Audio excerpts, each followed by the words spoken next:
मेरे टेरेस में जितने भी कंटेनर है, बहुत सारे कंटेनर में तुलसी के पौधे अपने आप ही उग आते हैं।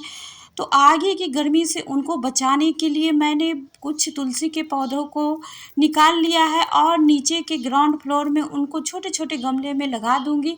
तो इस तरह से आगे की मई जून की गर्मी से बच जाएंगे। बहुत ही चिलचिलाती धूप हो जाती है मई जून की, और दोपहर की धूप पौधे बर्दाश्त नहीं कर सकते हैं, छोटे छोटे पौधे जो होते हैं। तो यहाँ पे देखिए मेरा तुलसी का पौधा यह ग्राउंड फ्लोर में है, और इसकी जितनी भी ब्रांचें हैं उसको देख सकते हैं कि बहुत ही हेल्दी है। और मैंने कुछ दिनों पहले इसमें जितने भी मंजरी आए थे मैंने उनको हटा दिया था। तो यह सबसे ज़रूरी काम है तुलसी के पौधे की मंजरी को हटाना। अगर बहुत सारे ही तुलसी में मंजरी आते हैं, और जब मंजरी आते हैं तो पौधे की ग्रोथ रुक जाती है। और इस तरह से अगर आप मंजरी को हटाते रहेंगे तो पौधे की ग्रोथ बहुत ही हेल्दी होता चला जाता है। और इस तरह से दो काम हो जाते हैं, इनकी पिंचिंग भी हो जाती है और मंजरी भी हट जाता है। तो पौधा घना भी होता चला जाता है, और पौधे अपने जितने भी एनर्जी है वह अपने को ग्रोथ करने में लगा देते हैं। तो इस तरह से बहुत ही आसानी से छोटे छोटे ही ट्रिक से हमारे पौधे पूरी गर्मी में भी बहुत ही आसानी से चलता रहेगा। और तुलसी के पौधे में बहुत ही जल्दी कीटों का भी अटैक होता है, तो उनके लिए आप हल्दी पाउडर या राख का भी यूज कर सकते हैं। तो इस तरह से पौधे भी बहुत ही हेल्दी रहेंगे। और राख एक तरह से खाद का भी काम करता है। तो यहाँ पे देखिए मैंने कुछ पौधों को गमले में से निकाल दिया है, तो उनके लिए मैं मिट्टी बनाने वाली हूँ। और इनमें देखिए छोटे छोटे ही पौधे में मंजरी आ जाते हैं। तो यहाँ पे देखिए मैंने नॉर्मल गार्डन सॉइल लिया है, थोड़े से ही मिट्टी को मैंने यहाँ पे लिया है, और कुछ बड़े बड़े मिट्टी हैं उनको मैं छोटे छोटे कर लेती हूँ, और कुछ पत्थर के टुकड़े हैं उनको भी मैं हटा लेती हूँ। और यहाँ पे मैंने इनमें फंगीसाइड की जगह पे नीम के पत्ते का यूज किया है। तो नीम का पत्ता एक तरह से खाद के भी रूप में काम करता है, और हमारे पौधों को कीटों से भी बचाता है। तो मिट्टी बहुत ही हेल्दी बनी रहती है।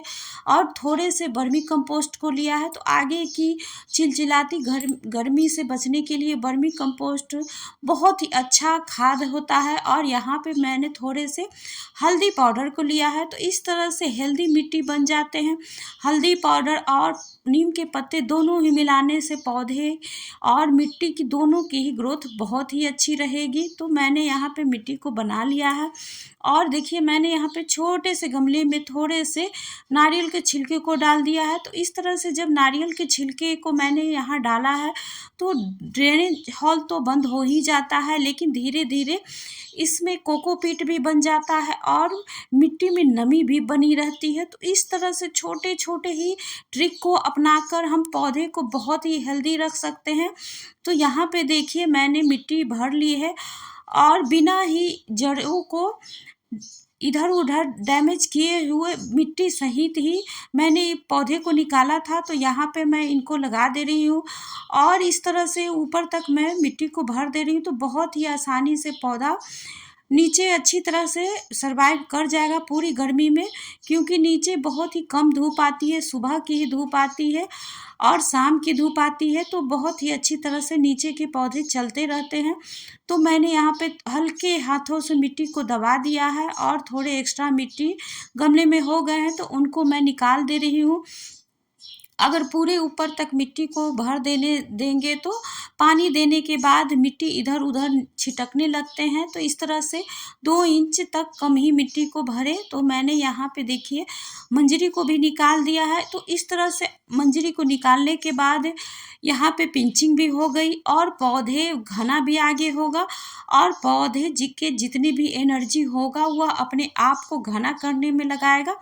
तो इस तरह से बहुत ही आसानी से पौधा भी पूरे गर्मी में भी चलता रहेगा। और आप सभी का वीडियो देखने के लिए बहुत बहुत धन्यवाद।